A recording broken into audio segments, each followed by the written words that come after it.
ચોમાસું સત્ર શરૂ થતાની સાથે જ શહેરમાં ઠેર ઠેર પાણી ભરાતા હોય છે, જેના લીધે ટુ વ્હીલર બંધ થઈ જવાની સમસ્યાઓ વધી જતી હોય છે। તો ચોમાસા દરમિયાન આપણું વ્હીકલ પાણી ઉડવાના કારણે અથવા તો વરસાદમાં પલળવાના લીધે બંધ ન પડે અથવા તો બંધ પડી જાય તો ફરી શરૂ કેવી રીતે કરી શકાય એ વિશેની માહિતી વડોદરા શહેરના મિકેનિક ભરતસિંહ સોલંકીએ આપી છે।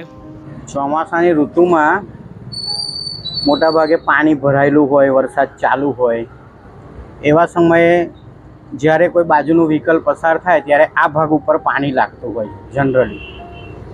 હવે આ ભાગ એવો હોય છે ઉપરથી કરંટ આવતો અહીંયાથી પાસ થતો હોય, આ ભીનું થવાથી તરત તમારું વ્હીકલ બંધ થઈ જાય।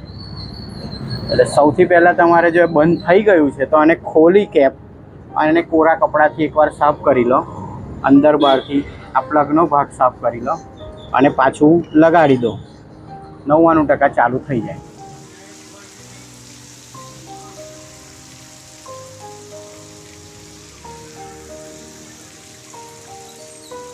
વરસાદ પડી રહ્યો હોય ને તમારું વ્હીકલ ત્યાં બંધ પડેલું છે તો તમારે કાળજી એવી રાખવી પડે કે એના ફિલ્ટરમાં પાણી ના જાય।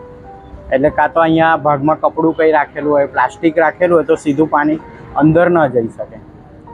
પછી તમે વરસાદમાં પાણીમાંથી કાઢીને પસાર થઈ રહ્યા છો તો આ સાયલેન્સર તમારું ડૂબે છે તો એ વખતે પણ બંધ થઈ શકે। એટલે સાયલેન્સર બચાવવા માટે તમારે થોડું રેસ આપતા રહીને નીકળી જવું।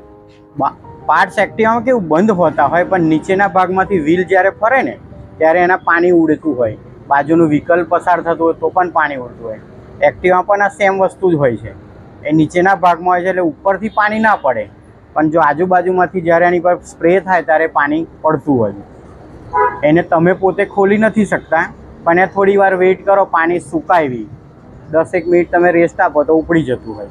જો સૌથી પહેલું બાઇક તો તમારા માટે ઇઝી લાગશે, એક્ટિવા ખોલવું તમને થોડું અલગ લાગે। બાઇક તમે જોયું હોય તો પ્લગની કેપ જોઈ લેવાની પહેલાં ભીની થઈ છે, જો આ ભીની થઈ હશે તો 100% એના લઈને જ બંધ પડી હોય।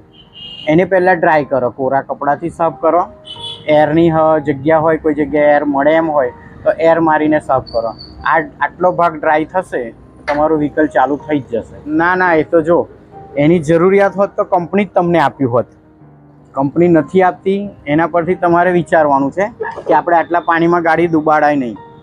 ઘણા લોકો એવું ગટાકડા કરતા હોય છે, પાઇપ ઉપર રાખતા હોય છે પણ તમારો એન્જિનનો ભાગ ડૂબતો હોય તો એન્જિનની અંદર પાણી જવાની શક્યતા છે, એટલે એ વધારે તમને નુકસાન કરે।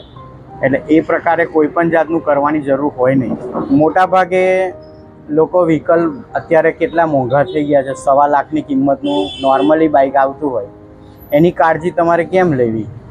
તો અત્યારે બધા જેટલા પણ વ્હીકલ નીકળ્યા છે ને BX6 મોડલ વાયરિંગ અને બેટરી પર જ ચાલતા હોય, અત્યારે આ કિક પણ નથી આવતી એવા મોડલો નીકળેલા છે। એની કાળજી માટે જ્યારે વરસાદ પડવાનો હોય એની અગાઉ એકવાર તમે સર્વિસ સ્ટેશનમાં આપો, સર્વિસ થાય, એના બધા પોઈન્ટ હોય ત્યાં ગ્રીસ ઓઇલ લાગી જતું હોય, આખું ચોમાસા દરમિયાન તમને હેરાનગતિ ના થાય। અને જ્યારે ચોમાસું પતે ત્યારે નવરાત્રિની સિઝનમાં ફરી એકવાર સર્વિસ કરાવો તો જ્યાં કાદવ કિચડ ને બધું લાગેલું હોય એ ક્લીન થઈ જાય। તો મોટા ભાગે તમને વર્ષ સુધી ગાડી તકલીફ આપે નહીં અને કોઈ પણ પાર્ટ્સ કટાતો હોય એ અટકી જતો હોય છે, તમારું વ્હીકલ એકદમ સરસ ને સારી રીતે ચાલશે।